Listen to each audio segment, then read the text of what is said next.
Paramashivoham.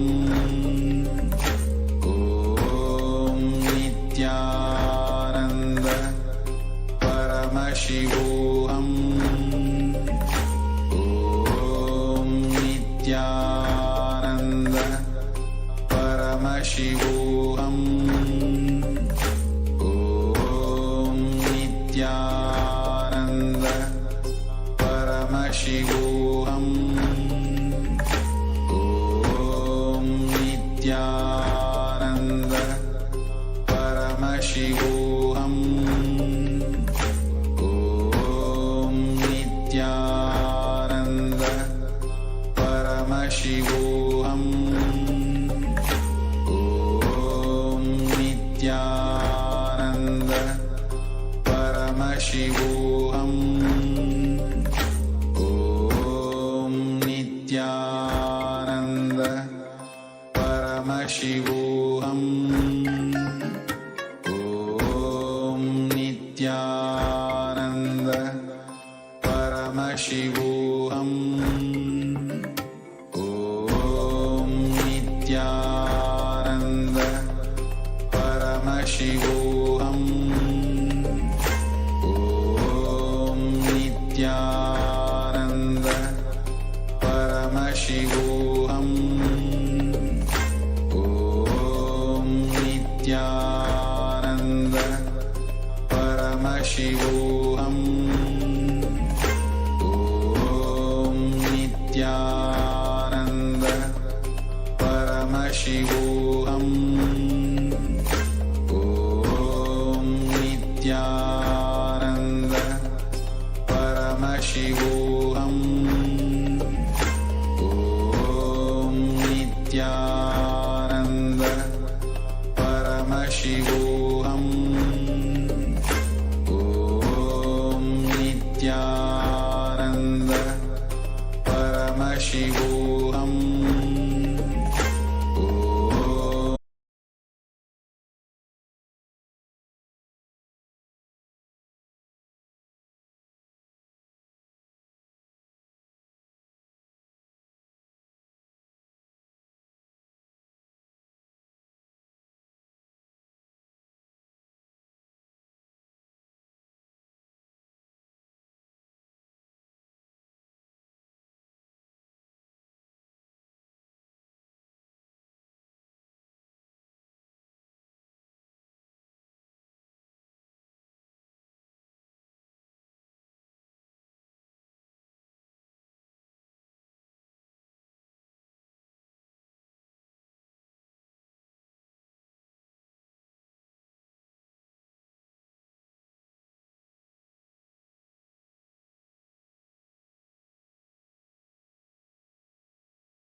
Paramashiva just removes one strand of his jatas, and through that she gushes towards Bhuloka. That is what we all are enjoying as Ganga now, who's just flowing all the way, starting from Himalayas, flowing all over.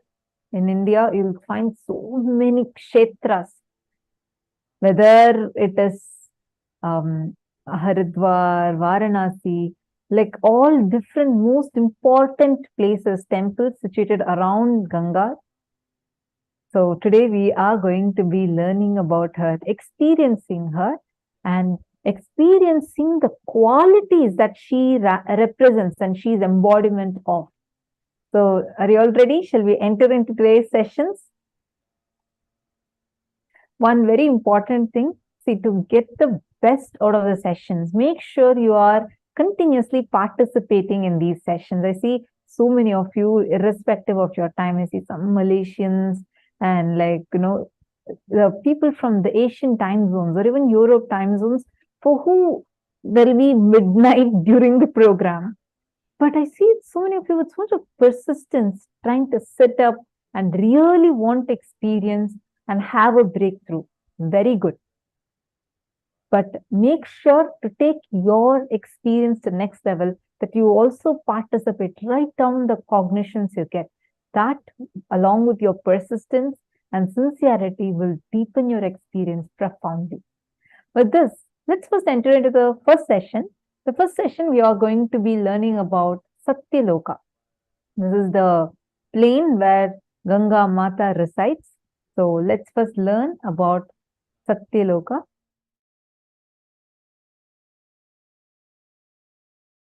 Paramashiva's message directly from KAILASA. Listen. Time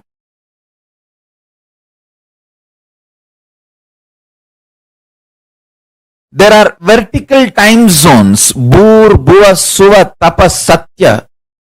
The Satya Loka, where Brahma resides, there, one day of Brahmaloka is 4.32 billion human years. Understand?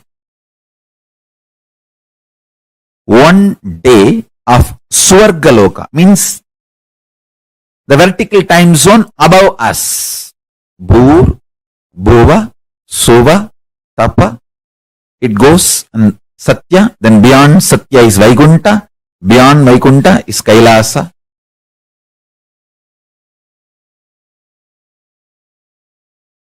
Below Atala, Vitala, Sutala, Talatala, Batala. Understand, I am not giving you some superstitious theories. No. I'll give you precise understanding and experience of these vertical time zones. And understanding about these vertical time zones as a direct utility for your day-to-day life. It can bring tremendous physical health, mental health, psychological wellness, a very powerful way of existing, and above all, life of Paramashiva. You can exist embodying the space of Paramashiva, state space of Paramashiva, and manifest powers of Paramashiva.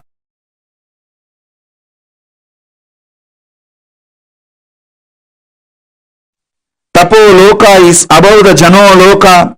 The great yogi Sanantana, Ribu, Sanat Kumara, Sanaka, who are the great ascetics, are living there. Its height is 12 crores of yojanas. Above this is the Satya Loka, abode of the Brahma, whose cognitive mind is centered only on Satya, and who has attained the lordship over the Kalpa. Because of such powerful cognition, it's abounding in all kinds of the wealth, and awe-inspiring objects and enjoyments. Its height is 16 crore of yojanas. Savitri, the Vedas and the Upavedas are there. Assuming their relevant forms above the Satya Loka, there is abode of Vishnu Paramapada, who subdued Madhu.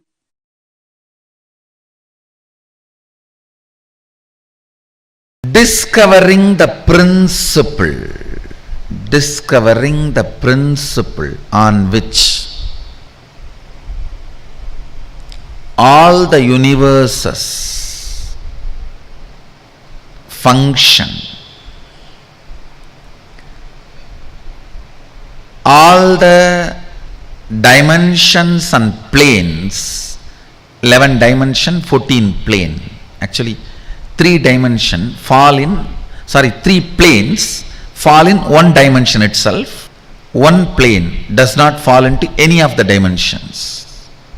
14 planes, 11 dimensions. All of them function on one principle. For example, if you are habituated for New York lifestyle and enter into old Varanasi, you will have a big cultural shock. If you are habituated to old Varanasi and enter into London, you will have a big cultural shock. Listen carefully. The American dollar may be useful in America. Indian dollar may be, Indian currency, rupees may be useful in India. Malaysian ringgits may be useful in Malaysia. But gold is a universal currency. The whole planet Earth, anywhere, the gold can be used as a currency. Same way, there is certain culture, mental setup, software useful in New York. There is certain mental setup, culture, lifestyle useful in Bangalore. There is certain culture, mental setup useful in Varanasi. There is certain culture, mental setup useful in Germany.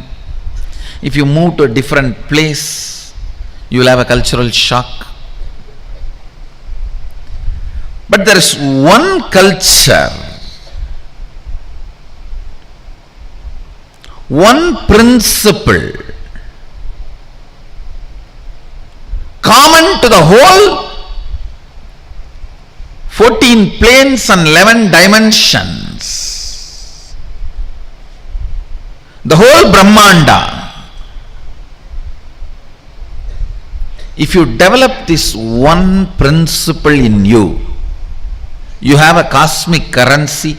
You will not have shock in any of these planes. Any transition into any plane, whether you go to Pitruloka, Bhuloka, Bhuvaloka, Tapaloka, Tapoloka, it's called Satya Loka, Brahmaloka, Vaikunta, Kailasa, Goloka, Patala. It is like you have cosmic currency. That principle is oneness.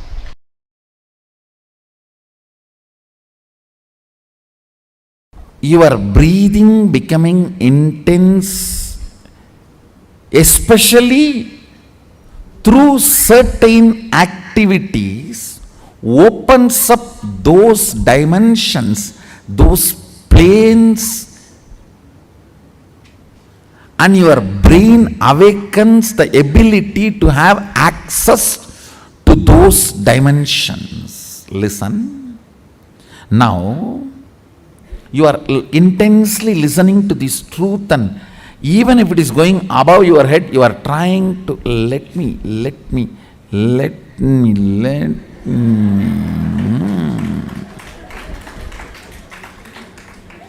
then your breathing actually gets into certain subtle flow, which is intense. Subtle don't think means shallow. No. In subtle breathing also it gets intense. During the puja, that subtle intensity happens. During the kirtan, raw intensity. During the yoga, a programmed intensity. Understand? Regulated intensity is yoga.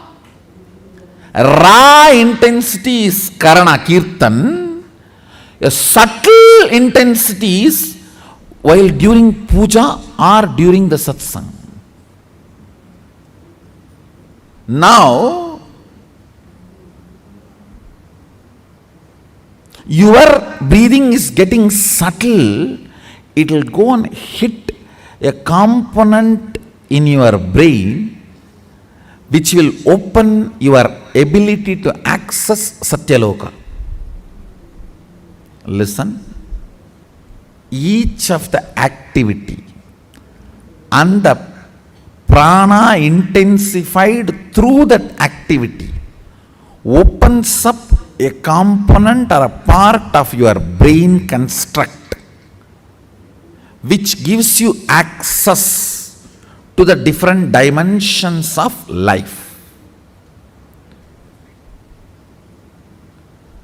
Your brain is constructed for this multi-dimensional access. Understand? Ability to access multi-dimensions of the universe is your nature. It is there with you. Just the breathing need to be intensified through different methodology to open up those dimensions so you can have access. When there is a heavy truth is told, still you have not completely cognized, but that does not mean you are not able to cognize. It is like a digestion is going on. It is like digestion is going on. It is there on your head like a funnel, it is going inside and you are. During that time, certain intense, subtle breathing gets developed that gives you access to Satya Loka. I want you to know the strength of the life in you is strength of your breathing. When the breathing becomes intense, your brain's capacity to cognize all the other planes opens up. It is like cracking the code, cracking the passcode.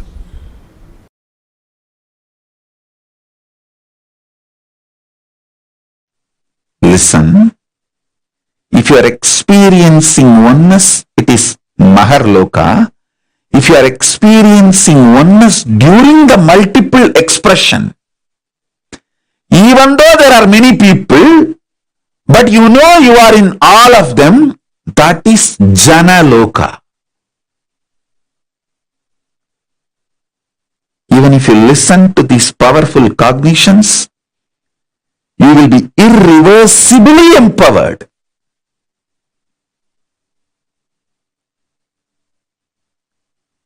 Tapa Loka is that last struggle you go through. Sometimes you know you are Paramashiva, sometimes you just slip off, but again you say, I am Paramashiva. That space is the Tapoloka. An absolute surrender. Whether I am remembering, I am manifesting Paramashivatva, or I am deluded, I surrender both to Paramashiva. When you take that decision, you are lifted to Brahma Loka. You move to the Brahma Loka. The deep surrender lifts you to Brahma Loka. So understand?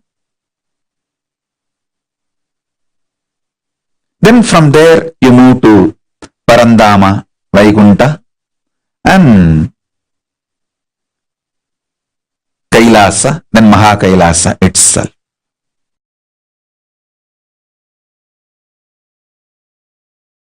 If I raise to Brahma Loka, is it possible to fall back again to Bhuloka or Batala Loka? Don't worry. Even if you raise up to Swarga Loka, very rarely people fall back. Otherwise, usually 99.999% of the people only go higher and higher and higher. Exemption, rare stories only this falling back. Like sometime rarely you hear some fellow raped his own mother. It's like a rare exemption. Like that, some rare people fall down from Swargaloka to Bhuloka. Otherwise, 99.99% they just go only higher and higher and higher. Gayatri mantra raises you up to Swargaloka.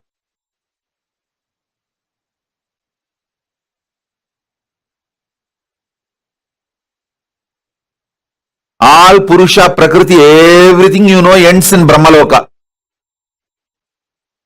Above Brahmaloka, nothing you even imagine about it. Nothing you can even imagine. You can only experience.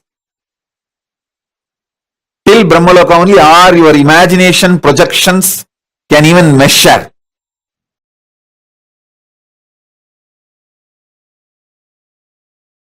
Yes, listen. Are you all ready? Shall we enter into the Brahmanyana session? The Satya Loka, pure intelligence session. Oh God. Till now what was going on was only introduction. Now only we are entering into the subject. Come on. See. What is Brahmanyana? Aham Brahmasmi. Tattvamasi.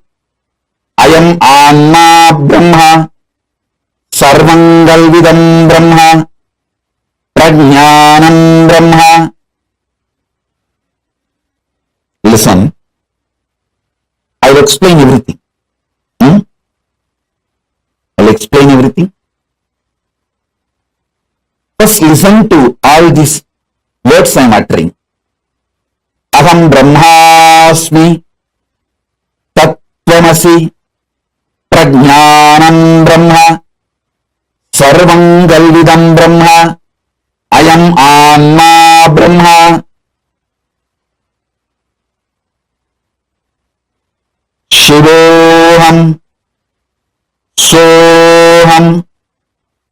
All these statements mean the same.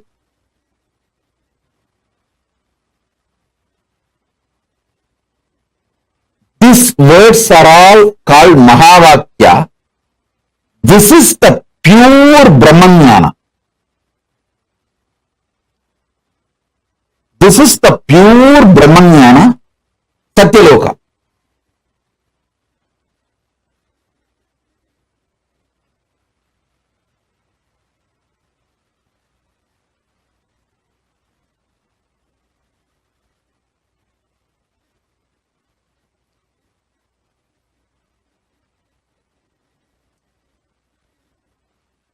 Tattvamasi means you are that.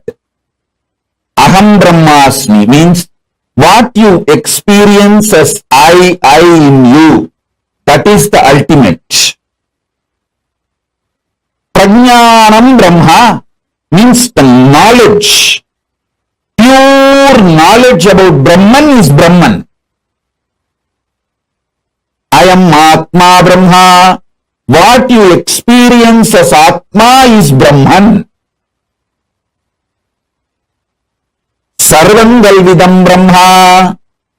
Whatever is, which you can imagine, not imagine, whatever is Sarvangalvidam Brahma.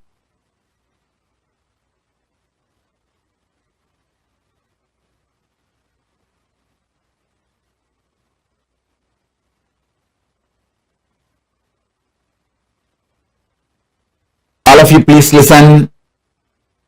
Complete attention please. Prajnanam Brahma means complete knowledge about Brahman is Brahman. Sarvam Kalvitam Brahma, everything exists. You know, you don't know, everything is Brahman. I am Anma Brahma. Your very soul, core is Brahman. This knowledge leads you to Brahmaloka, space of Parabrahma. Listen. Satya Loka and Brahmaloka is one and the same. Even if you reach Satya Loka, that's enough. From there, automatically you will merge into Parabrahman. Making this truth not as first priority, but only priority, takes you to Brahmaloka. Now, whatever I said, these few words, whatever you can capture, whatever you understood, type it. Then I will take you to the next step. Listen.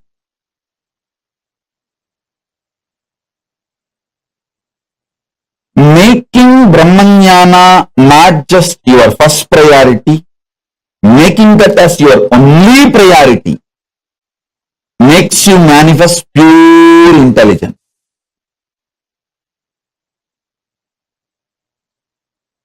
Come on. Sit with this one truth. I will infuse the Brahmanyana in you. Sit with this one truth now. You can keep your eyes closed or open. Come on.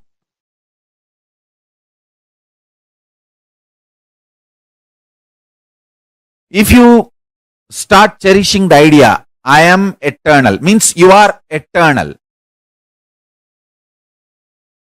Aham Brahmasmi. Start cherishing the truth. Aham Brahmasmi means you are eternal. Whatever you feel as you is eternal. When you start cherishing this truth, everything else is impermanent. You will see all the psychological, physiological, neurological ups and downs in your life drastically reduces. More and more you get centered on the truth, powerful cognition, you are eternal. Aham Brahmasmi. Other than you being eternal, everything else is not you.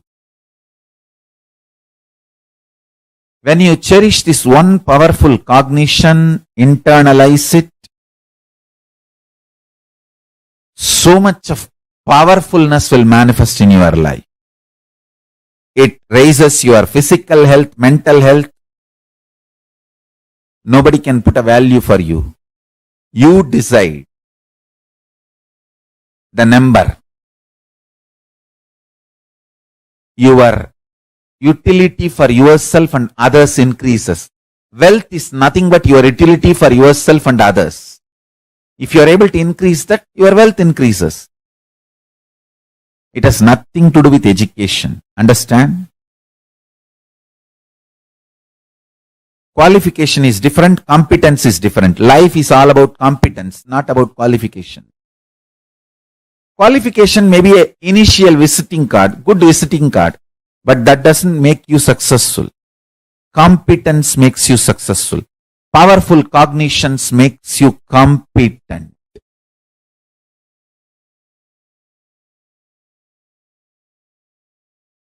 Powerful cognitions makes you competent.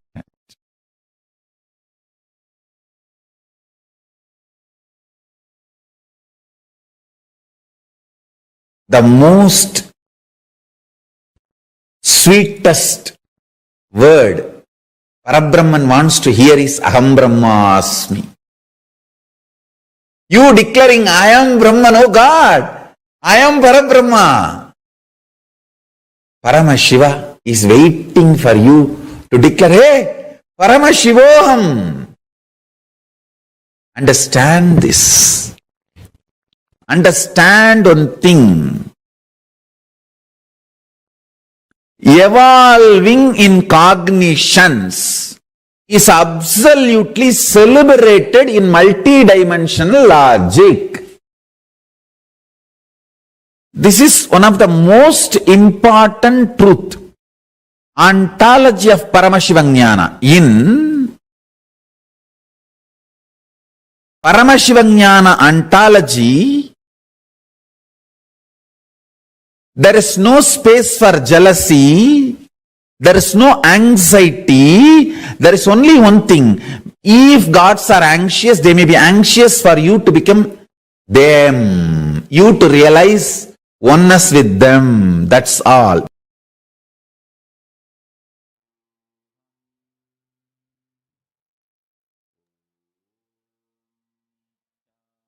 Satya Loka is a space of surrender. Swamiji so beautifully explained to all of us.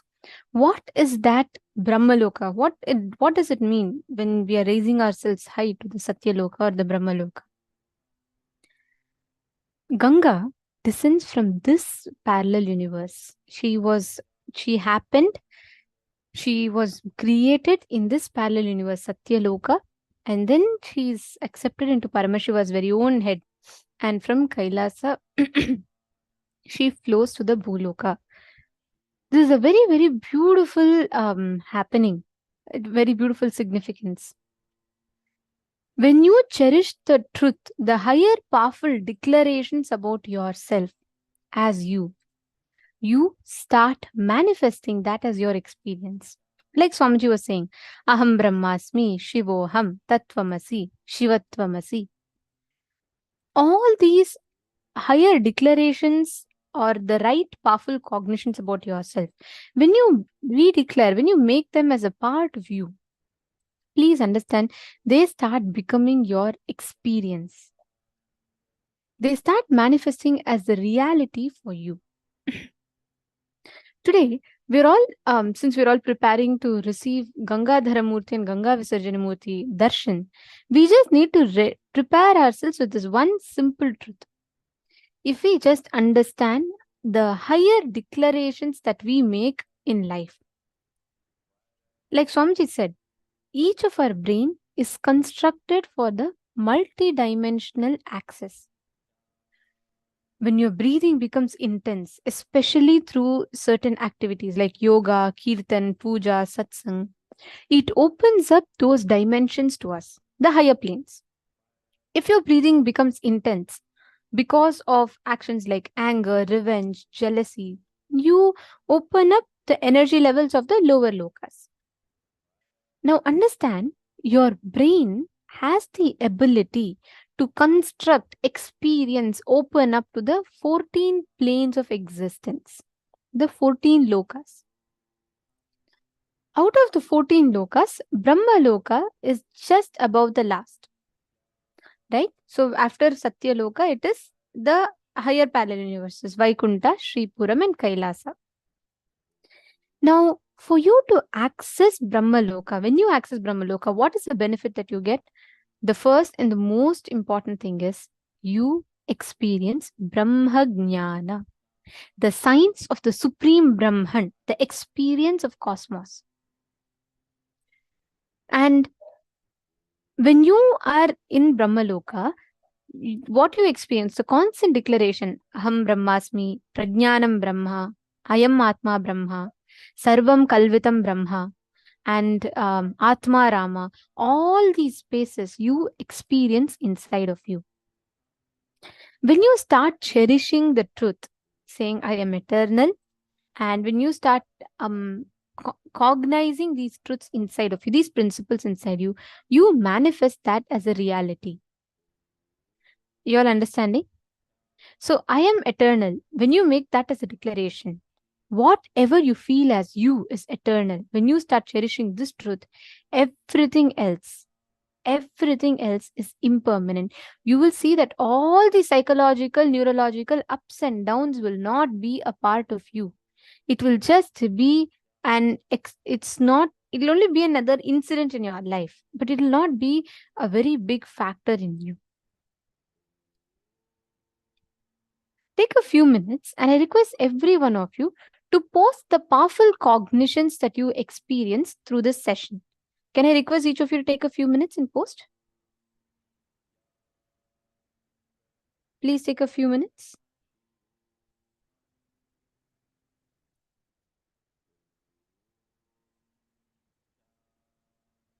Please head to the chat and I request each of you to post.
Slowly relax.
Slowly relax.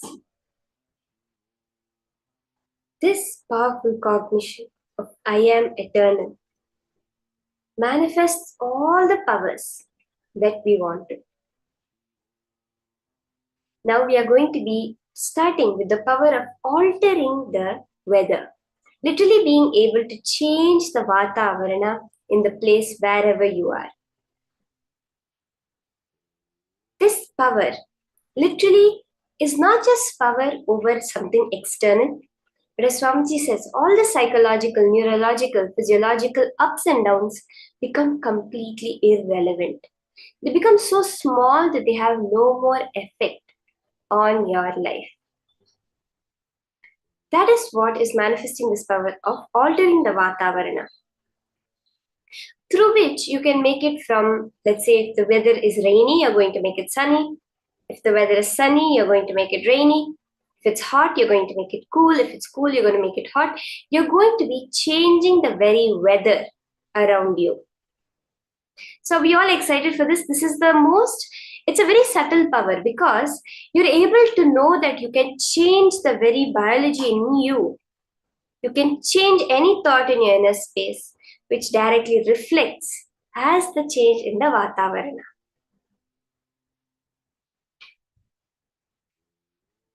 As Swamiji was saying, when you realize, when you are cherishing this truth that I am eternal, at that moment, what happens is all the ups and downs become irrelevant. How is that? Okay, let's understand a little bit. How does that happen? Now let's take the example of an elephant. If you or me look at an elephant, or let's say an ant looks at an elephant, it's going to think, so huge this elephant is, how big it is, just crush me with one step. Let's say from an ant's perspective.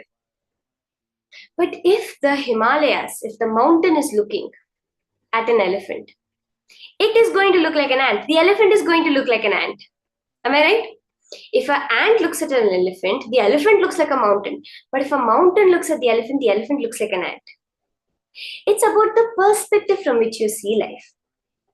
Now, if we are zoomed in completely, if we're focusing with our microscopic lens on our problems, they are going to look big. Under a microscope, even a cell that you cannot actually see with your two eyes covers your entire vision. But when you just zoom out, look at the length, breadth, and depth, the weather itself, from the angle of space dimension, that you are the entire space. You are Paramashiva. Paramashiva is described as Vyomakesha.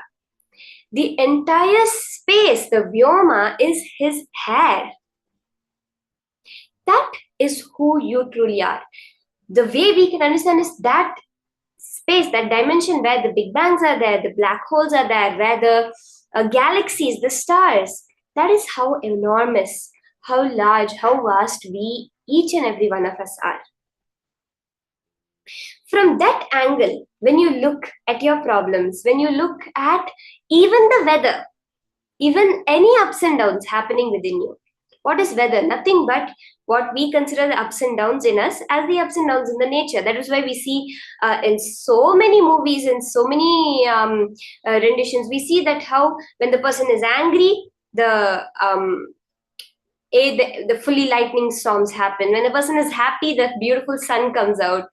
When the person is sad, it's raining. This kind of effect which happens, we see like in so many superhero movies, etc., where the mood of the person changes and the weather around them also changes.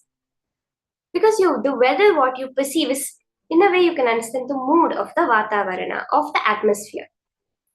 When you are master of your psychological, neurological, psychological ups and downs, whatever is happening in your physiology, what the chemical imbalances, the hormonal imbalances, whatever is happening in your psychology, the depressions or the highs, the excitement, or in your neurology, when these three you realize are completely irrelevant to you because you are space. If an elephant goes and dashes against a mountain, it's not going to make even a little bit of difference to the mountain. If you go and try to take an axe to cut apart the Himalayas, it's not going to make any difference to the Himalayas. You need to be Ganga with the will persistence that she can break through even the Himalayas. That is what we are going to be manifesting today. Are we all ready for this? Can I have a yes from everyone if you're going to be ready to start this power of manifesting, altering the Vatavarana around you?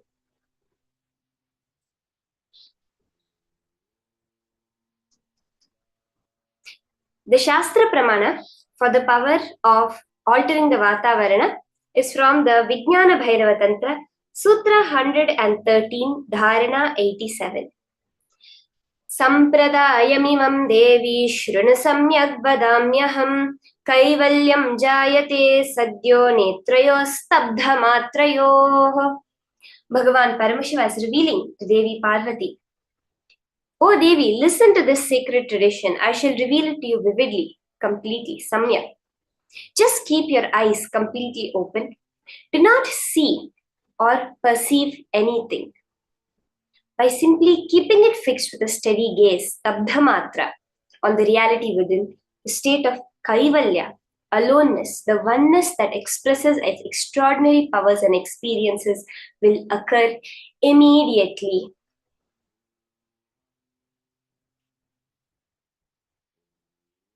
This is what Paramashiva so powerfully reveals about the power of changing the Vatavarana. Let's listen to how Swamiji narrates the incident from our Puranas of the life of Devi Savitri. Power manifestation, enlightenment science of Hinduism is not just little peace and little bliss. No. It gives you tremendous peace and tremendous bliss, no doubt.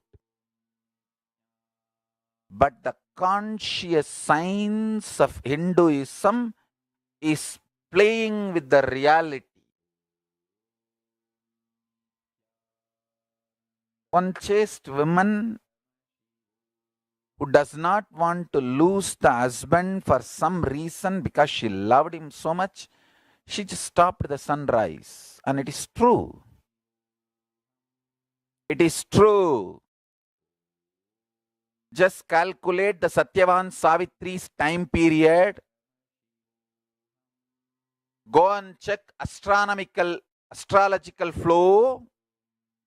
Exactly those few days there was no sunrise. How? You do research. If you ask me the answer, I am a Hindu monk, I will say the power of Savitri.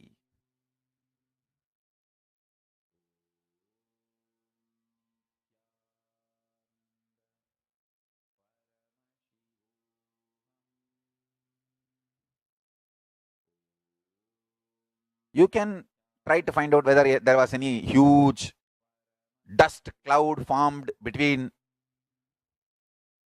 earth and sun, so the sun rays did not reach the earth. whatever, you do all that research. But I tell you, it happened. It is a fact. It's a reality.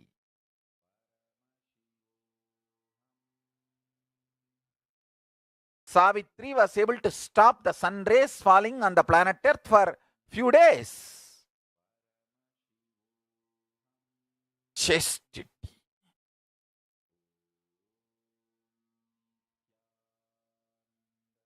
The great Shaiva saint says, Devam Toral Korunan Toludezhval Peyyana Peyyum Mazhai.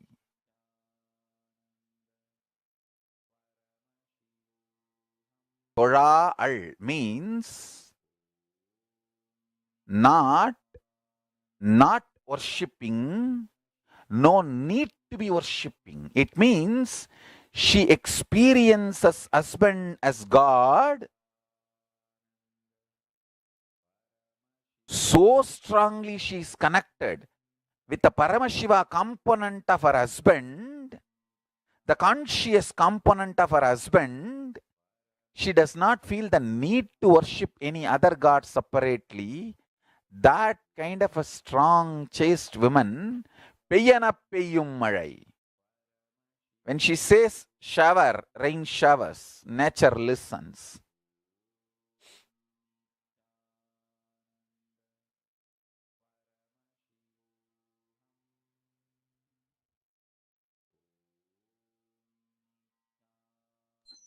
Let's listen to Swamiji's own revelations and experience of this power of altering the Day Vatavarana. starts with sunrise.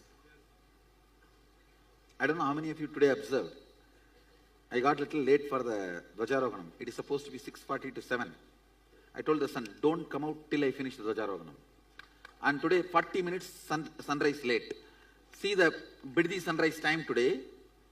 See, there's a Google thing, there's a website where the sunrise time is supposed to be time and actual time is recorded.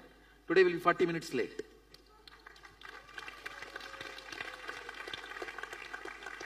You want to see?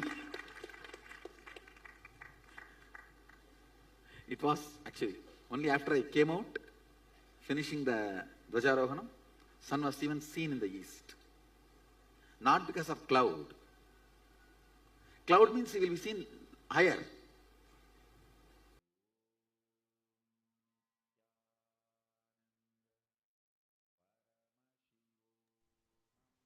Both these incidents that Swamiji shares is so powerful. How Savitri, just by the will, just by her one command, the sun did not rise.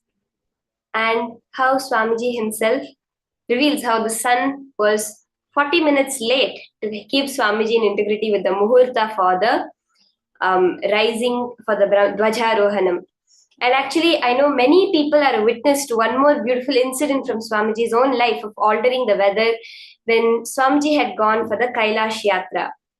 So he had gone in 2011, I think. It was to Kailash mountain for the Yatra.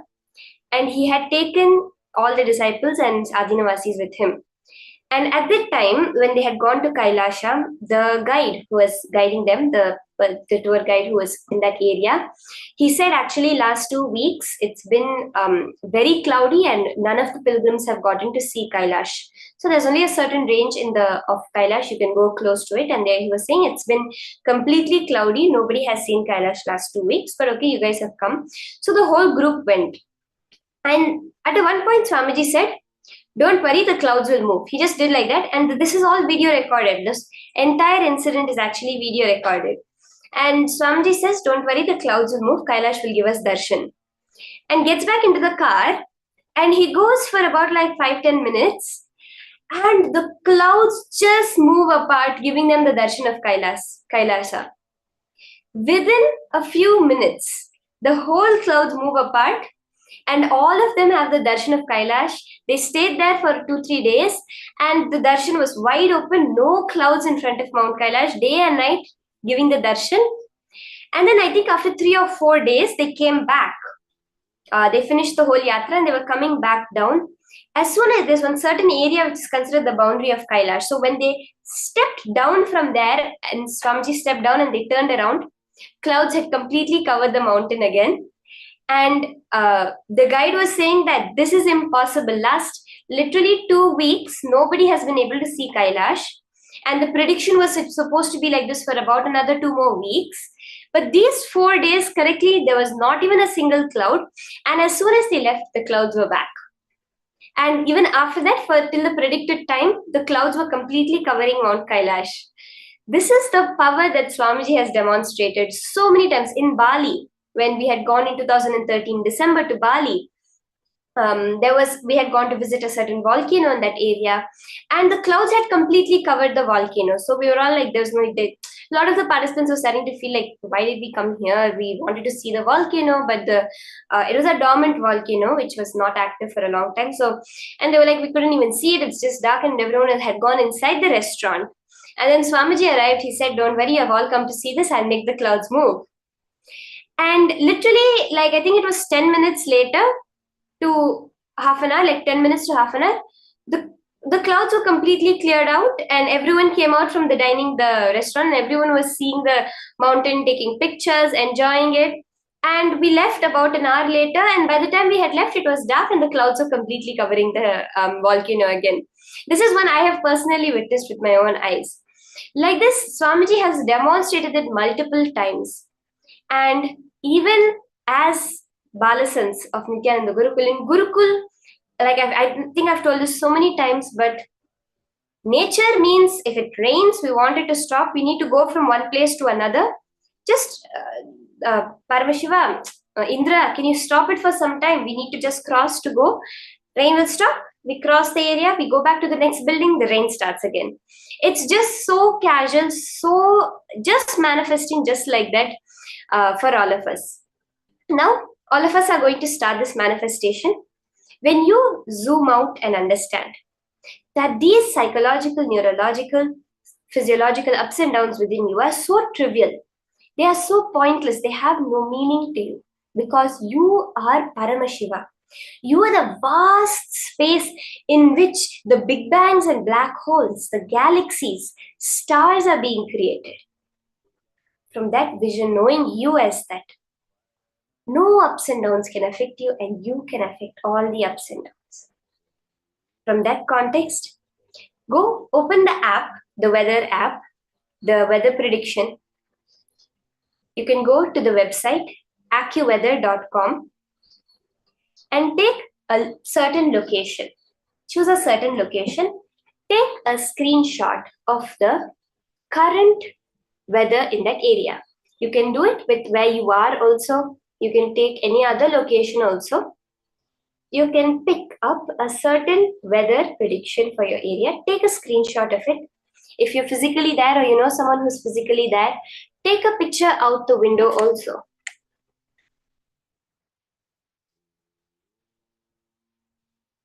Once you have done this,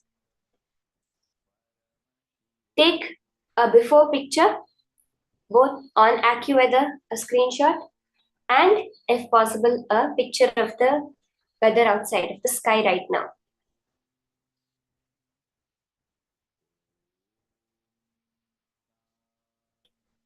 Sit straight. Remember the powerful cognition. All the psychological, neurological, physiological ups and downs are too small. Any up and down of nature is too small. I am the space, the vast dimension in which everything is happening. Any logic which argues that I am not Paramashiva is illegitimate. My ups and downs have no relevance to me. Start chanting the Mahavakya. Unclutch. Just through the power of your third eye, alter the temperature or the weather conditions. If the prediction says sunny, you're going to make it rainy. If the prediction says windy, you're going to make it calm. You're going to alter the weather right now, live of your location. chant the Mahavakya intensely.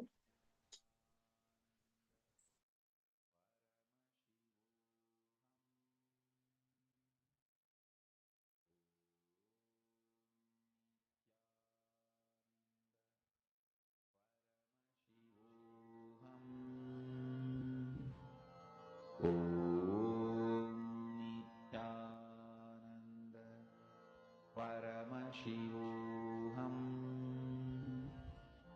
Om Nithyananda Paramashivoham. Om Nithyananda Paramashivoham. Om Nithyananda Paramashivoham. Om Nithyananda Paramashivoham. Om Nithyananda Paramashivoham. Om Nithyananda Paramashivoham. Om Nithyananda Paramashivoham. Om Nithyananda Paramashivoham. Om Nithyananda Paramashivoham. Om Nithyananda Paramashivoham. Om Nithyananda Paramashivoham. Om Nithyananda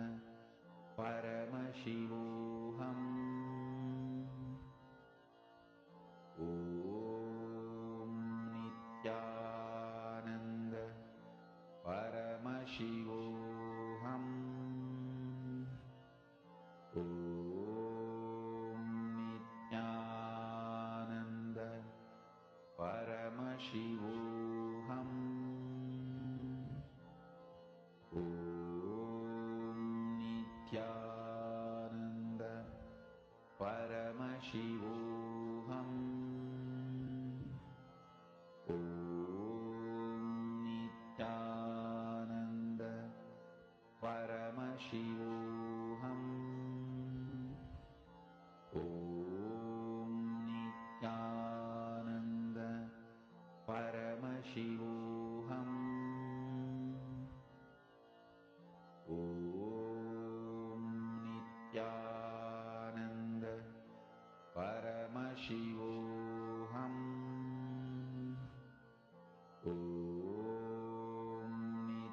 Om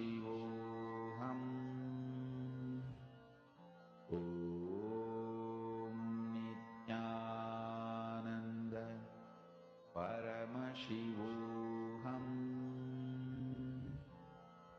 Om Nithyananda Paramashivoham. Om Nithyananda Paramashivoham. Om Nithyananda Paramashivoham. Om Nithyananda Paramashivoham. Om Nithyananda Paramashivoham. Om Nithyananda Paramashivoham.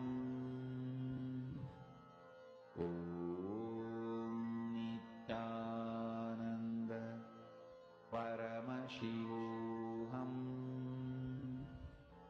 Om Nithyananda Paramashivoham.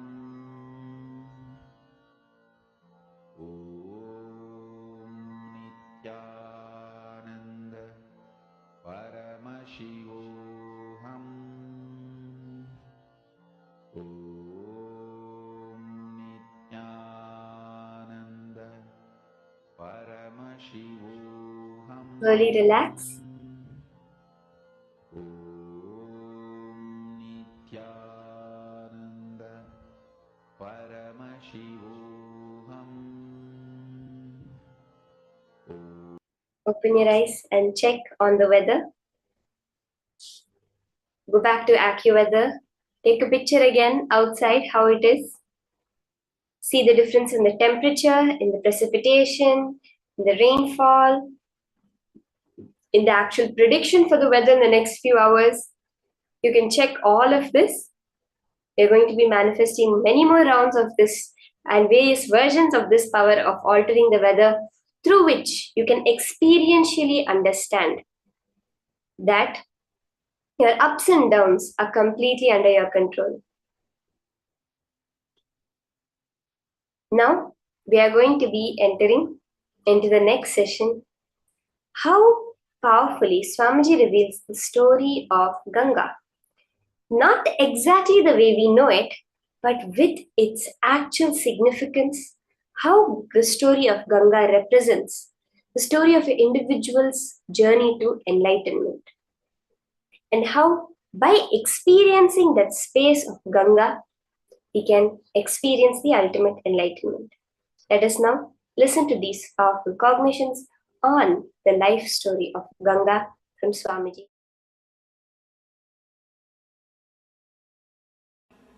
Today we will see the story of Ganga. How Ganga happened on the planet Earth.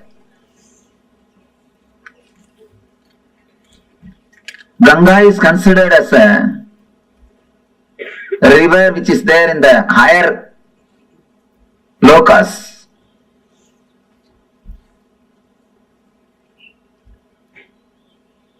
It was there with the Kamandalu of Brahma. Means this is the energy, this is the water energy of existence. Brahma means a creator, the energy which creates the whole existence. If you see Brahma, you can see four things with him. One is the Kamandalu, means the water energy. Another one is the palm leaves, Veda, knowledge, wisdom. Then Akshamala means Japamala. Akshamala represents the vibrations, sounds. Through all these things, and then the swan will be there. Hamsavagana. The swan, Hamsa represents continuous meditation. Hamsa means continuously meditating. If you see the sound of your inhaling and exhaling, it will be hum, sum. It will go as a hum and come out as sum. When they say hum, sum, they mean continuous awareness. Creator has to be with continuous awareness. Only with awareness you can create. Creativity and awareness is directly connected. That is why Brahma is described with Akshamala, means vibrations. Pustaka means the knowledge, Vedas. And the Kamandalu, water energy. And Hamsam, awareness. Man who has reached the ultimate awareness, the Parama awareness, is Paramahamsa. Hamsam means awareness. Man who has reached the ultimate awareness is Paramahamsa. Ganga is the water energy of Brahma. She was there in his Kamandalu. I will describe the scene how the Ganga happened on the planet Earth. First I will tell the story, then we will see the deeper meaning of that metaphysical story. There was a king called Bhagiratha. For some reason, his forefathers have been cursed by some rishi and they all died. They have been burnt, reduced to ashes. All their ghosts are living there, struggling, suffering. They are not liberated. So they beg Bhagiratha to help him some way. Bhagiratha decides, I have to do something and liberate. He starts meditating, doing penance, doing tapasya towards Brahma. Brahma appears and gives darshan. And he says, yes, I can send the Ganga to the planet Earth, no problem. But be very clear, can planet Earth hold the Ganga's speed? Can planet Earth sustain the force of Ganga? First, do something for that. Arrange for it. Then I will send the Ganga. Then again he starts doing penance, doing tapasya. After the tapasya, Shiva appears. Shiva asks, what do you want? Then Bhagiratha says, now Brahma accepts to send the Ganga to planet Earth. But he says the whole planet Earth will be washed away. Planet Earth cannot withstand the speed of Ganga. Please do something. You have to protect us. You have to take care of us. Shiva says, all right, I will take care, don't worry. Tell Brahma to send Ganga, I will take care. He gives the assurance.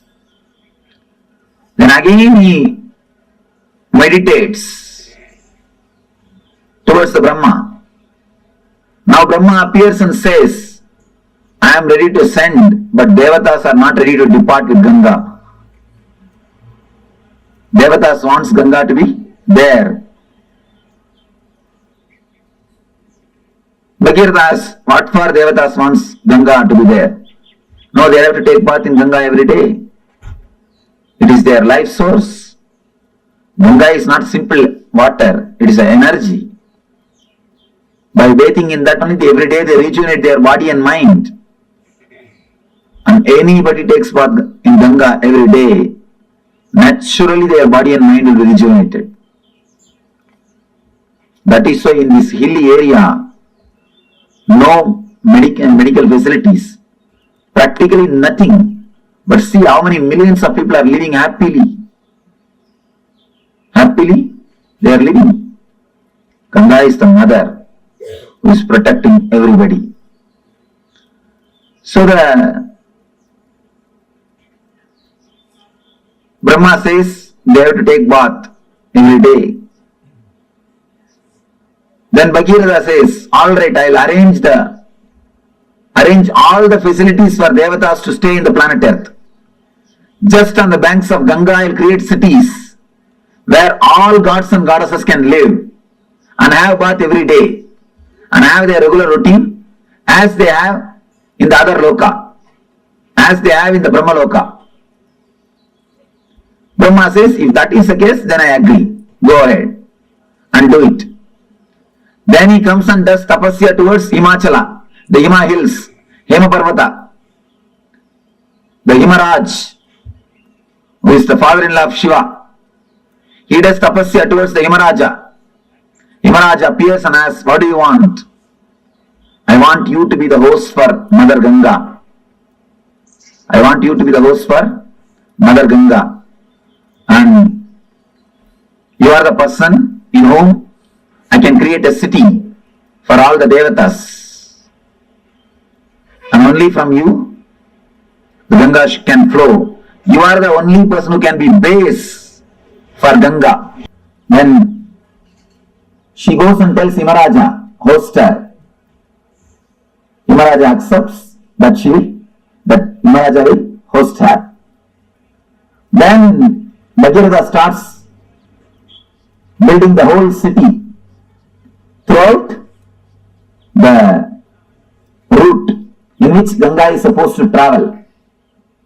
He meditates on every hill and takes permission. He prays to every hill. Every hill says, yes, I will give the way for Ganga.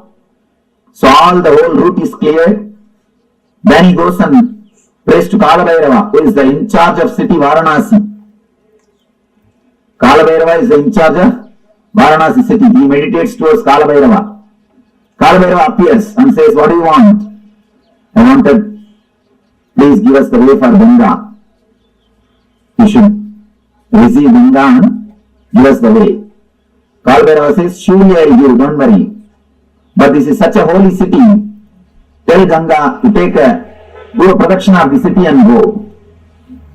Suddenly, Brahma comes up with the next problem. You meditated and propitiated all the devatas except Vishnu. Now, you have to do something to Vishnu. Only then I can send Ganga. Then he started meditating towards Vishnu. He prayed the Vishnu.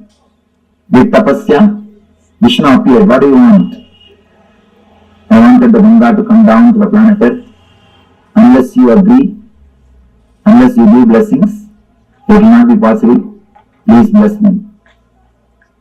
Krishna says, all right. I bless you. Ganga will come to the planet Earth. She will come just out of my feet. And he blesses. The Ganga will come out of his feet. Then he says a beautiful one more word. Whomsoever has realized the Vishnumaya means the universal consciousness. Whatever water comes out of their feet will be Ganga. Whomsoever has realized the Vishnumayam Jagat, whomsoever has realized me, from their feet, whatever water comes out will be Ganga. From this word only the tradition of Pada Puja starts. Pada Puja of enlightened masters starts from this tradition. Vishnu says, whomsoever has realized the Vishnumayam Jagat, Sarvam Vishnumayam Jagat, from their feet Ganga will flow. From their feet Ganga will flow. Then now he again meditates towards Brahma. Brahma appears with all his glory and compassion, blesses the Bhagavata.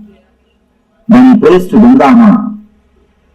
Then he does tapasya towards Ganga Ma, meditates and invites the Ganga Mother Ganga with her all compassion. Not only compassion, the wild energy. She just comes out of the Brahma's Kamandalu with all the power. She straight away started moving towards the planet Earth. The moment she came out of the Kamandalu and started moving towards the planet Earth, all the 14 worlds are shaken.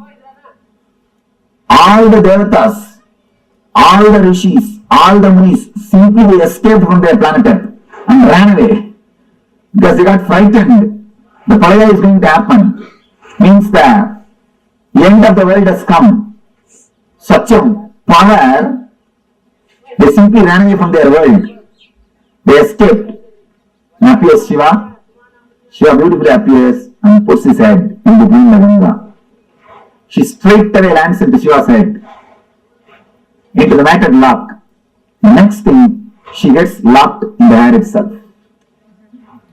She is black.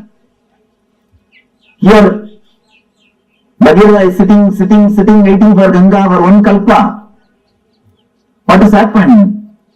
They are receiving the call, she has started already, but she has not landed. Already she has started, but she has not landed here. What happened?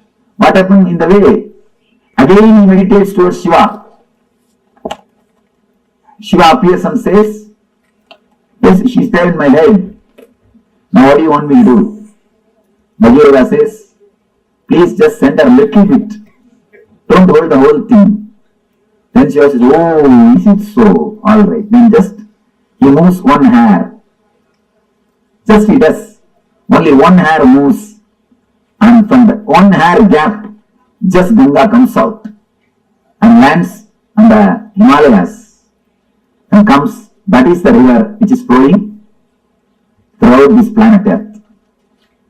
And that is the perennial source. That is the Ganga. By flowing through this way, she fills the ocean. Understand? The story says the ocean itself is son of Ganga. Varuna Raj is son of Ganga Mata. Water is supplied to the ocean by Ganga. That is the story. Originally there was no ocean. There was no water on the planet Earth. It is through Ganga first water came to the planet Earth. And because of Ganga flowing continuously, all the oceans are created. It is from Ganga, original water source started. Then she goes and merges into the Samudra Raj, the son of Ganga Mata.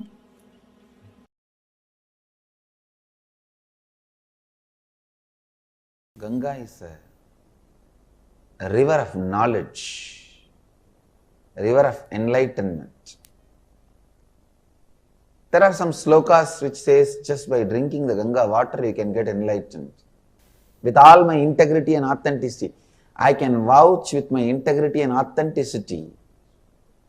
Just by living around Ganga and drinking the Ganga water every day, even remembering the Ganga's sacredness, one can become enlightened. Because it's such a powerful technique, powerful method, powerful process. Ganga heals all the violence we carry. Ganga heals all the incompletions we carry. See, the lust is an incompletion, anger is an incompletion, violence is incompletion. All the incompletions we carry, Ganga can purify. Ganga can really, really purify.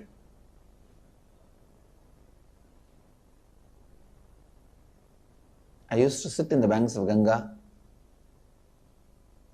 just seeing. I have realized the oneness with Ganga. How the things float on the waters of Ganga does not pollute Ganga.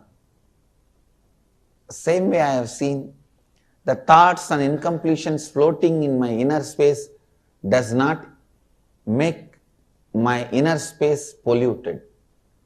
It does not touch my inner space. When you understand your incompletions are not powerful enough to make your inner space incomplete, you become eternally complete. I can say that experience I received from Ganga, on the banks of Ganga. It heals, heals, heals and brings love. I tell you, Ganga can complete any lower occurrence you have. I can give this as an authentic spiritual practice.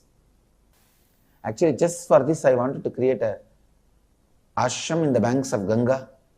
Anybody in the planet Earth has some incompletions that they are not able to complete, strong incompletions.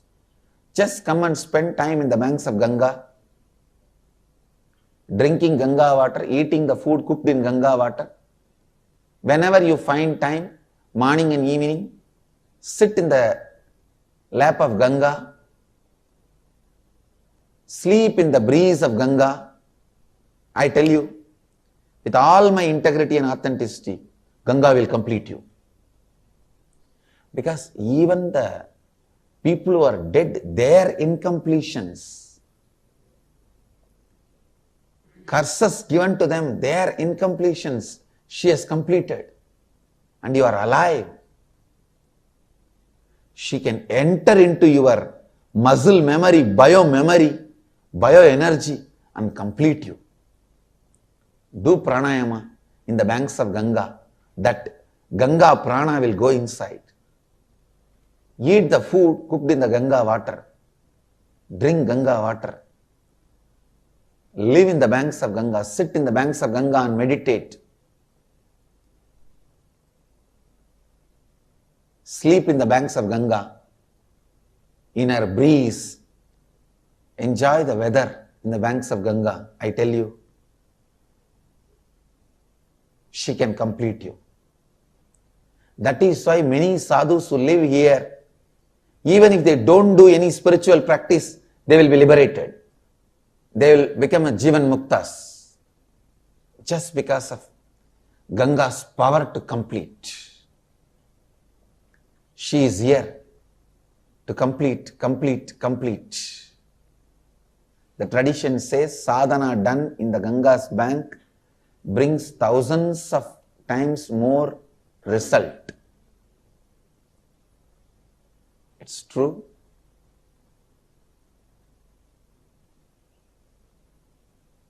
Ganga Mata is such powerful energy, such beautiful energy, such great energy. The largest worshipped deity is Ganga. She is the Kalpataru for planet Earth. Whatever, whoever wants, she goes on showering. She is like a mother. Physically also she gives, what do you want? And spiritually also she showers, what do you want? She is the Kalpataru. Come on. Meditate on Mother Ganga. Let Mother Ganga be a Kalpataru.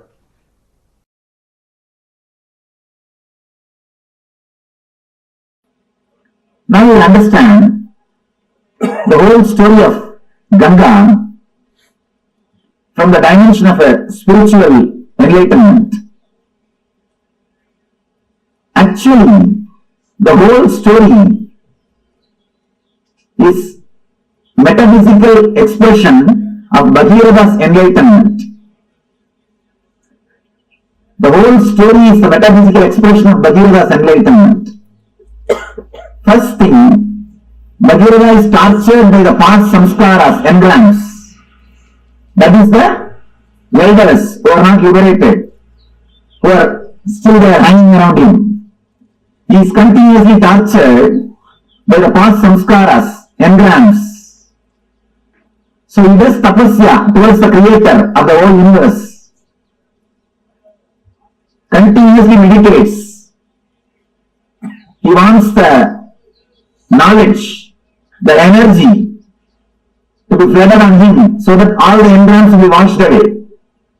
All the engrams will be destroyed. And one more important thing, Ganga came, she washed all the ashes of Bhagirada's forefathers and liberated all of them and gave ultimate enlightenment to Bhagirada, and she is here, liberating people.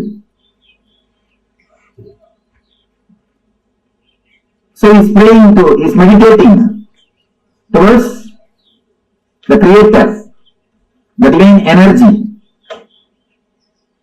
so that the energy can be flooded on him.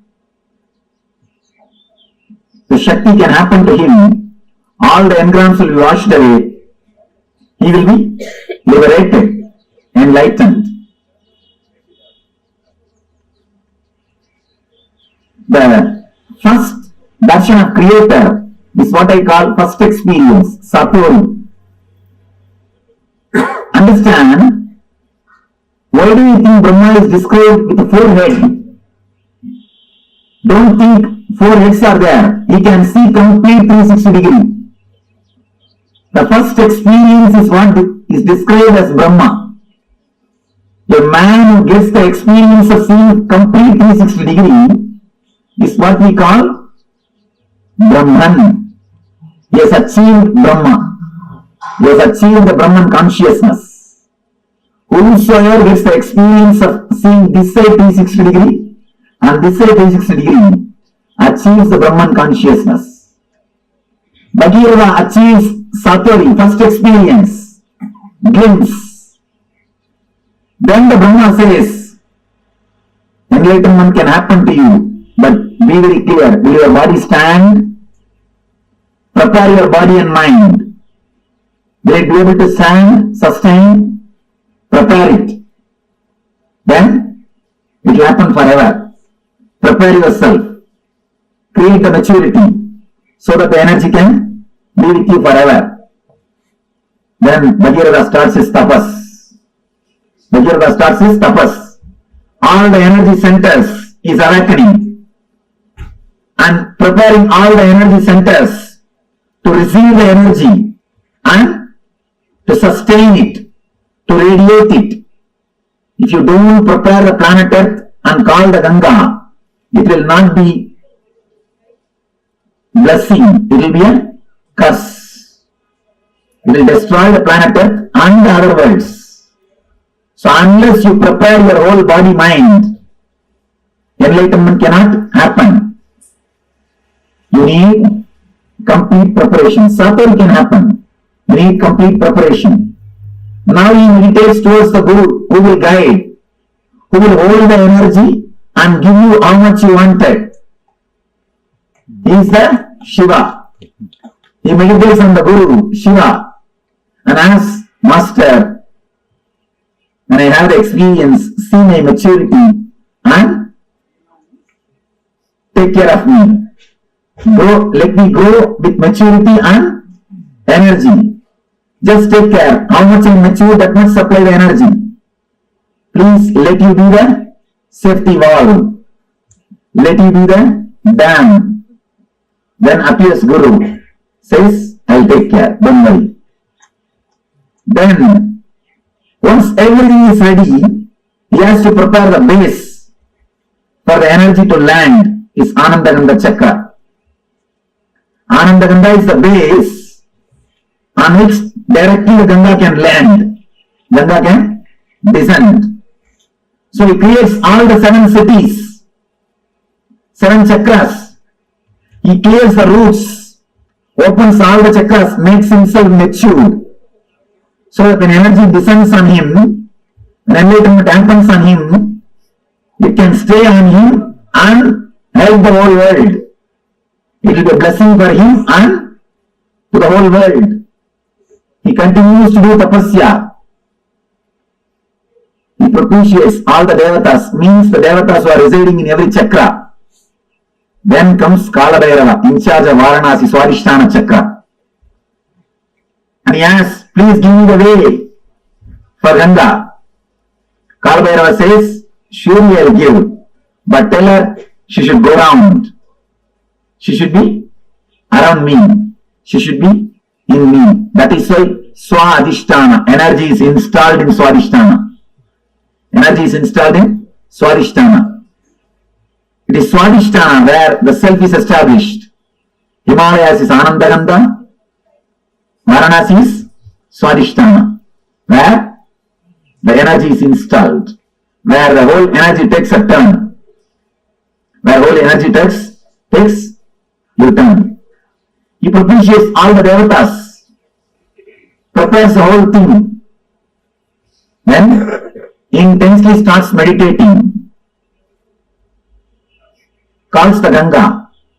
So Brahma blesses, Vishnu blesses, Ganga has come out of the Kamandalu, straight away she is landing, but still enlightenment has not happened. Ganga has left there, but she has not landed here. Whatever can be done, all the tapas is done. Everything is done. Whatever meditations can be done, whatever tapas can be done, whatever study can be done, everything is done. Enough. Now Ganga is not happening. He just relaxes, dropping all the efforts. Enough now, nothing can be done. What to do? Nothing can be done. So when he relaxes, surrenders at the feet of Guru, the Lord Shiva, out of his grace and compassion, he moves one hair. Then lands Ganga in Anandagandha Chakra to flood the whole world with the spiritual energy and runs to all over the world, not only to Ganga Sagar, till Yogi. Moves all over the world and blessing the whole world, giving the Yuga Suva and Para Suva. Not only washing the environs of Bhagirata, blessing the whole planet Earth, whole universe by radiating the divine energy, by radiating the spiritual energy, by radiating Ananda Shakti. Ananda Shakti, the Ananda Shakti, which has liberated Bhagirata, which has liberated the whole humanity, which is liberating millions of seekers. The Guru's grace, Ananda Shakti, let it liberate all of you. Let it flow in all of you. Let it be in all of you. Let it purify all of you. Let it radiate in all your beings. Let you all become channels of Ananda Ganga. Let you all become Ananda Shakti.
Yes.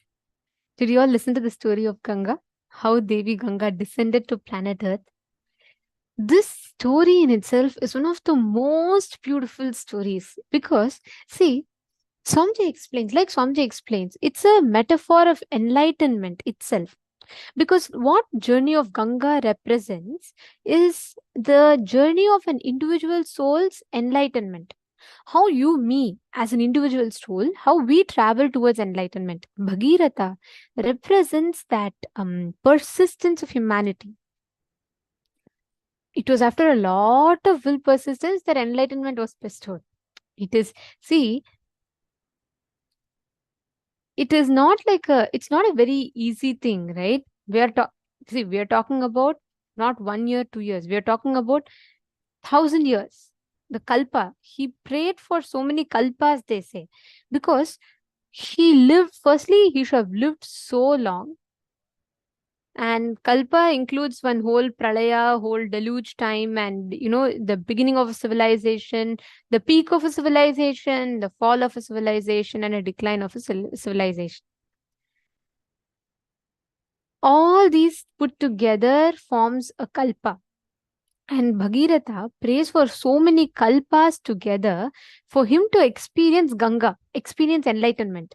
This story is one of the most beautiful stories which represents the journey of enlightenment of every human being. How a human being is born and how he matures towards enlightenment and how he manifests that experience.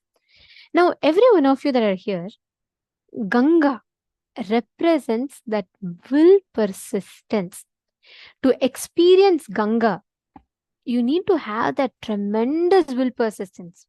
She manifests as a result of that will persistence, bestowing us with all the boons and all the blessings. You're understanding? Okay, now let us all do a very quick exercise to understand, to experientially manifest the same space that Devi Ganga represents. When you start doing the same thing with realizing that your incompletions are not powerful enough to make your inner space incomplete. Ganga represents that ever-flowing completion, Jnana Ganga. Ganga represents that ever-flowing completion. If you decide, nothing can shake you, break you, or make you fall from outside. Because everything that you see as an external reality, all the things that you see outside, whatever reality it is not powerful enough to influence your inner space. Like I was saying in the beginning of the program today, Swamiji tells this very beautiful line. Ganga has to cut through Himalayas, and Himalayas is one of the strongest and it's one of the tallest and mountain range.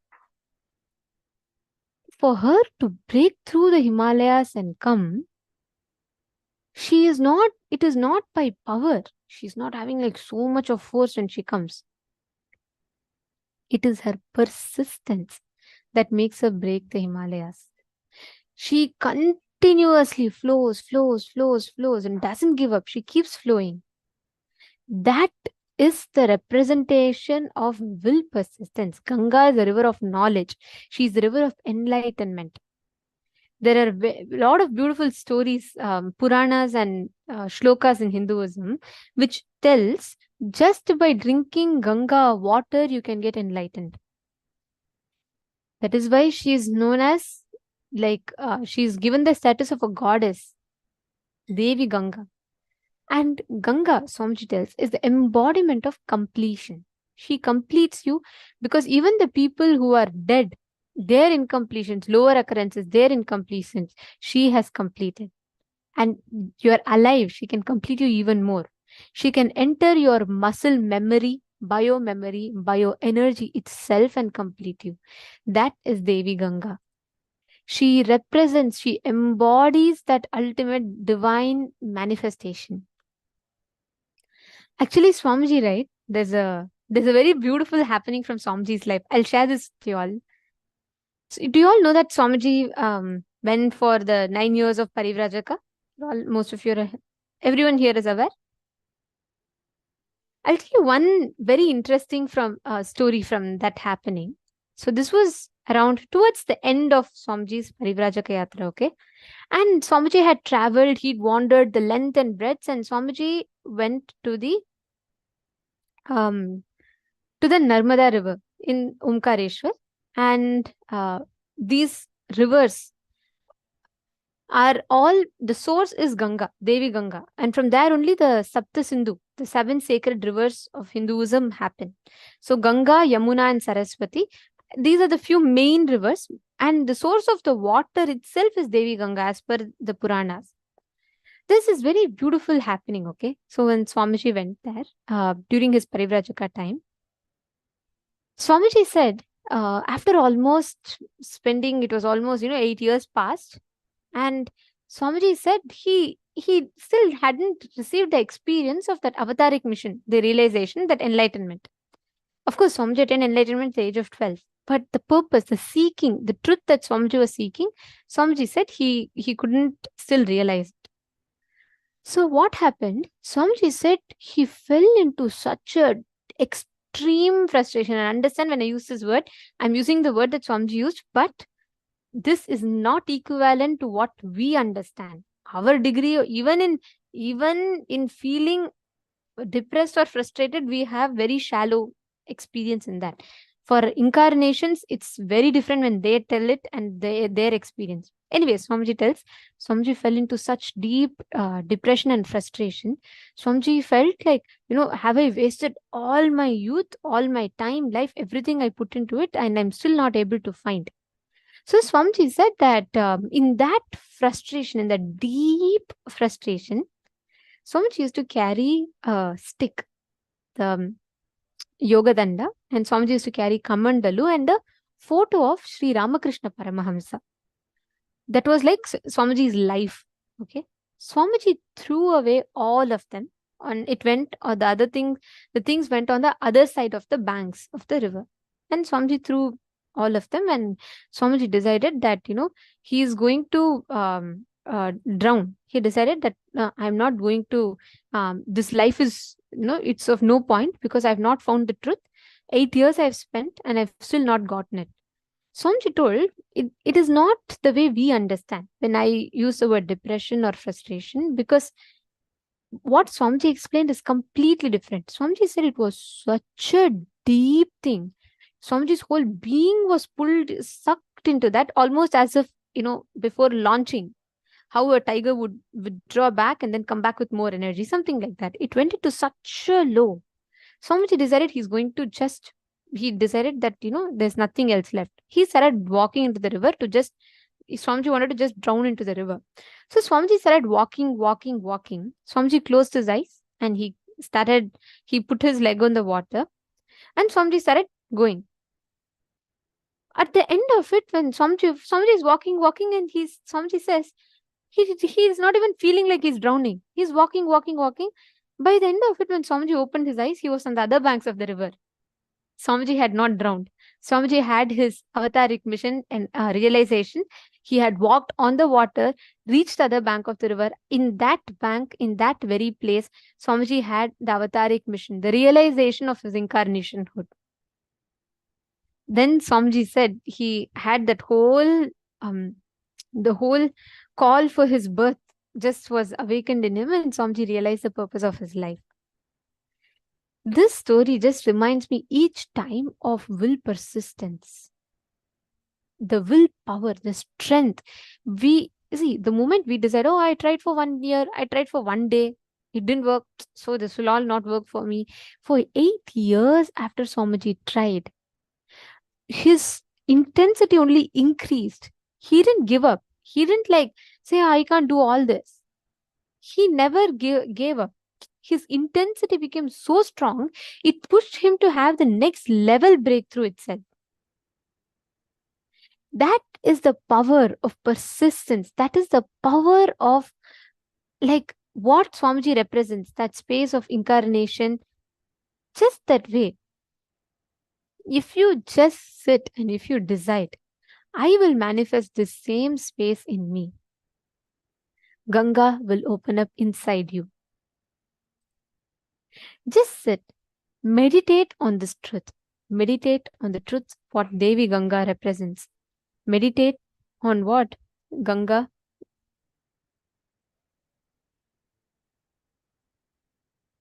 Devi Ganga manifests.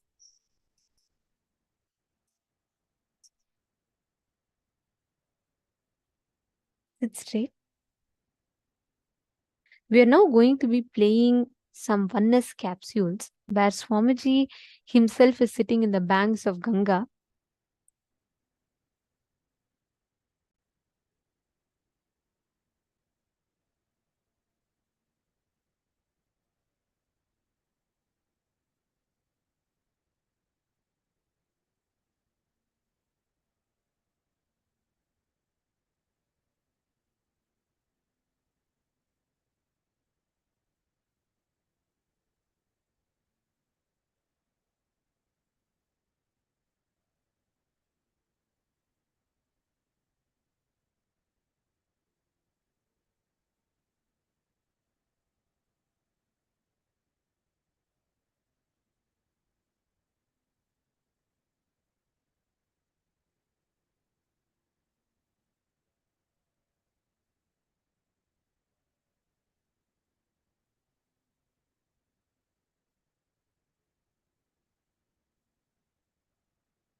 You are meditating. I'm just going to be playing some oneness capsule for you all where Swamiji is sitting and enjoying Ganga.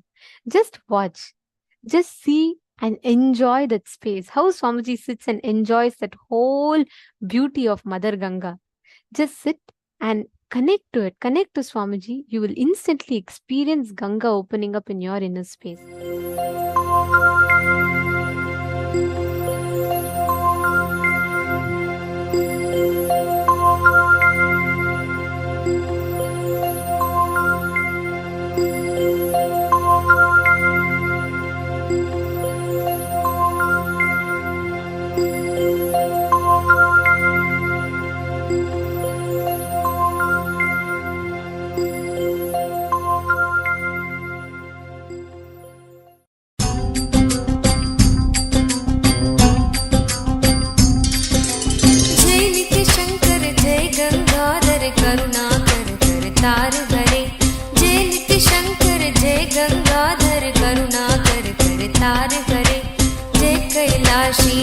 अविनाशी सुख राशि सुख सार हरे जय कैलाशी जय अविनाशी सुख राशि सुख सार हरे जय शशि शेखर जय डमरूधर जय जय प्रेमागार हरे जय शशि शेखर जय डमरूधर जय जय प्रेमागार हरे जय त्रिपुरारी जय मदहारी अमित अनंत अपार हरे जय त्रिपुरारी जय मदहारी अमित अनंत अपार हरे निर्गुण जय जय सगुण नामय निराकार साकार हरे नित्यानंद पुरी ईश्वर नित्या पाहि पाहि दातार हरे नित्यानंद पुरी ईश्वर नित्या पाहि पाहि दातार हरे हर हर नित्य देव हरे हर हर नित्य देव हरे हर हर नित्य देव हरे हर हर नित्य देव हरे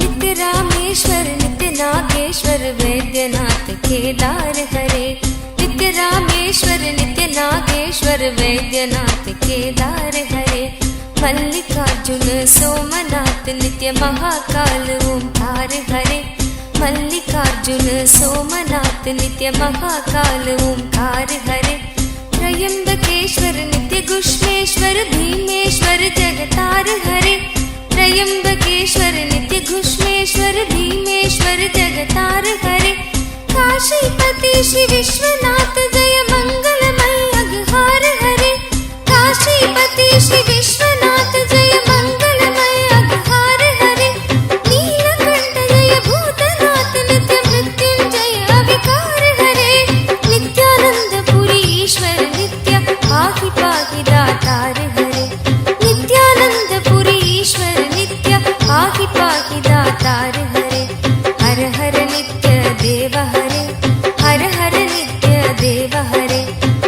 हर नित्य देव हरे, हर हर नित्य देव हरे।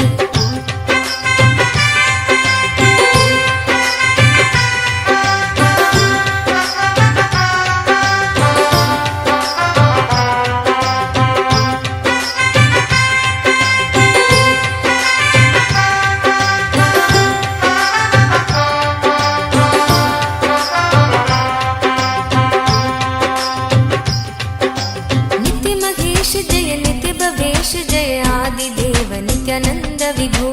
नित्य महेश जय नित्य भवेश जय आदिदेव नित्यानंद विभो। किस मुख से है गुणतीत प्रभु तव अपार गुण वर्णन हो। किस मुख से है गुणतीत प्रभु तव अपार गुण वर्णन हो। नित्य भव कारक तारक हारक पातक दारक नित्य शंभो। नित्य भव कारक तारक हारक पातक दारक नित्य शंभो।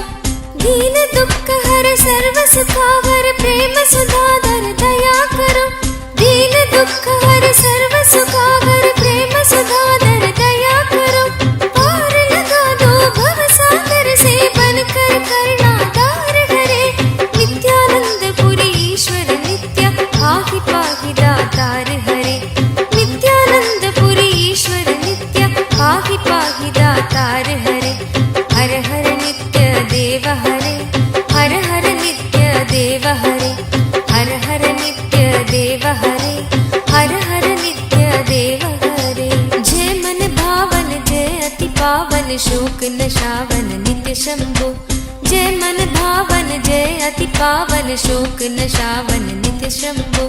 विपद विदारण अदम उबारण सत्य सनातन नित्य शंभो। विपद विदारण अधम उबारण सत्य सनातन नित्य शंभो। सहज वचन कर जलज नयन वर धवल वरण तन नित्य शंभो।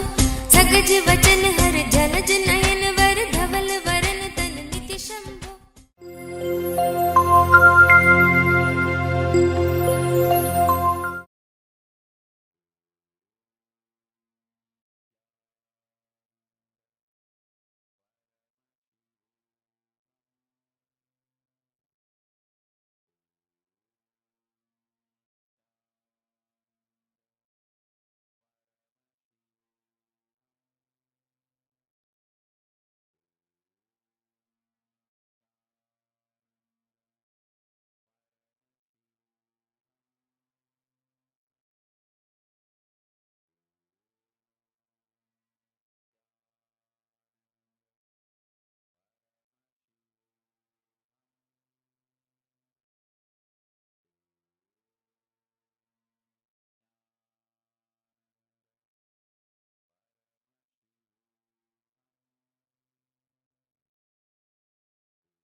हर हर गंगे हर हर गंगे हर हर गंगे हर हर गंगे हर हर गंगे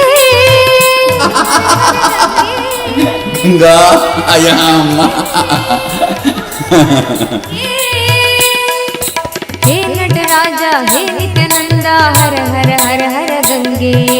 हे नटराजा हे नित्यानंदा हर हर हर हर गंगे। हे नटराजा हे नित्यानंदा हर हर हर हर गंगे। हे नटराजा हे नित्यानंदा हर हर हर हर गंगे। हर हर गंगे हर हर गंगे हर हर गंगे हर हर गंगे हर हर गंगे हर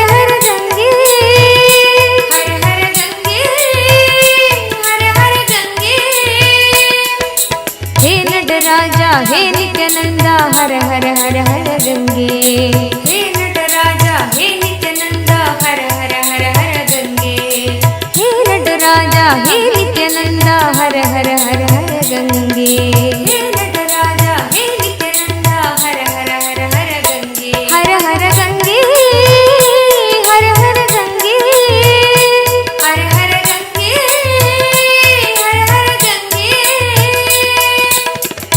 नित्यपुरीश्वरा जय गंगाधरा नित्यपुरीश्वरा जय गंगाधरा नित्यपुरीश्वरा जय गंगाधरा नित्यपुरीश्वरा जय गंगाधरा हर हर हर हर गंगे हर हर हर हर गंगे हर हर हर हर गंगे हर हर हर हर गंगे शंकरा शिव शंकरा शिव शंकर शंकर नित्या शंकरा शिव शंकरा शिव शंकर शंकर नित्या शंकरा शिव शंकरा शिव शंकर शंकर नित्या शंकरा शिव शंकरा शिव शंकर शंकर नित्या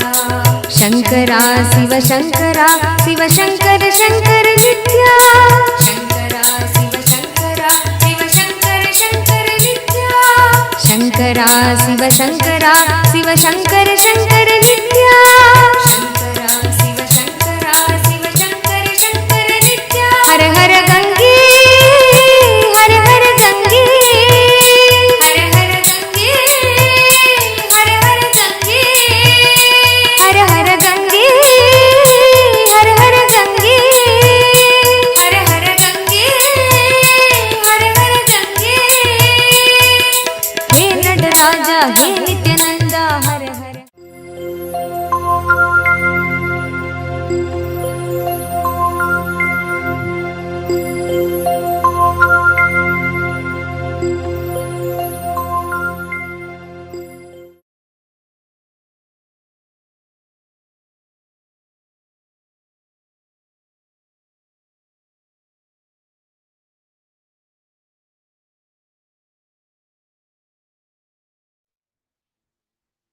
Now, let's go into the power manifestation session.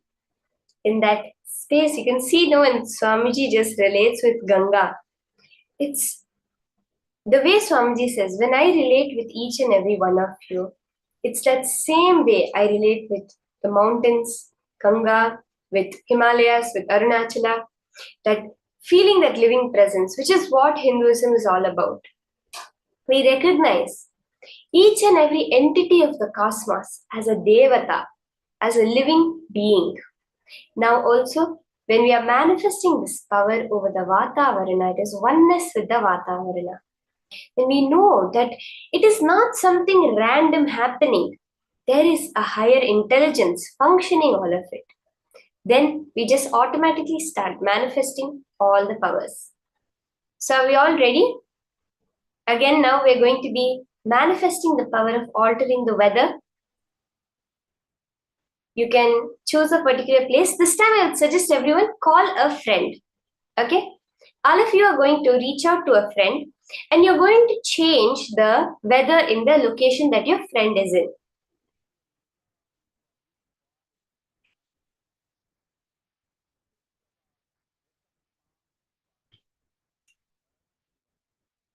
So my Karine, the first video was in Haridwar and the next one was in Varanasi actually. So now let's get ready to start the power manifestation. You can call up a friend if you can. Get the screenshot of the AccuWeather prediction of the weather in that particular place.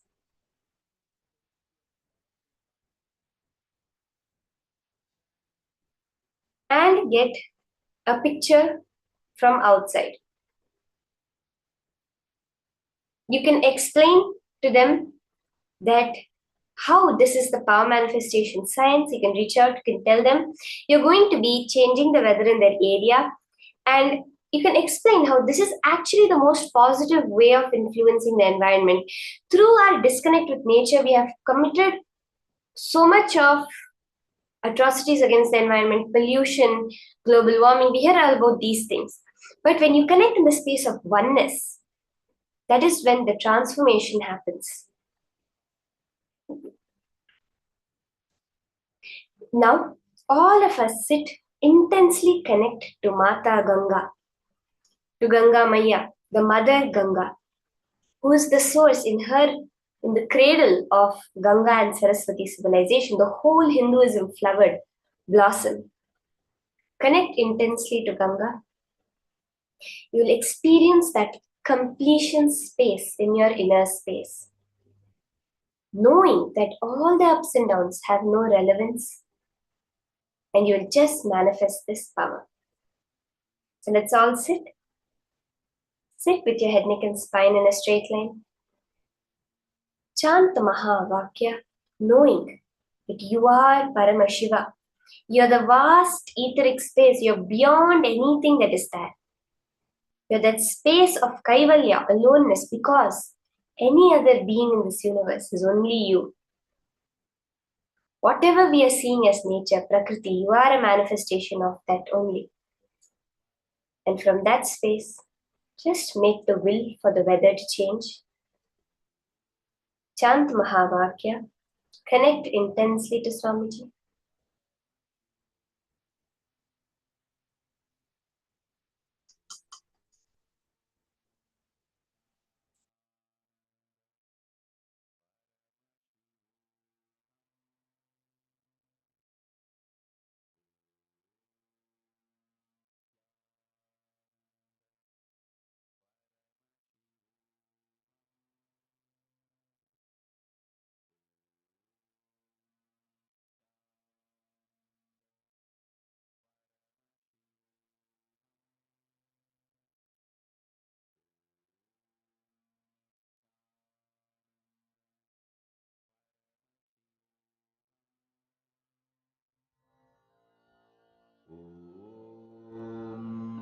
Nithyananda Paramashivoham.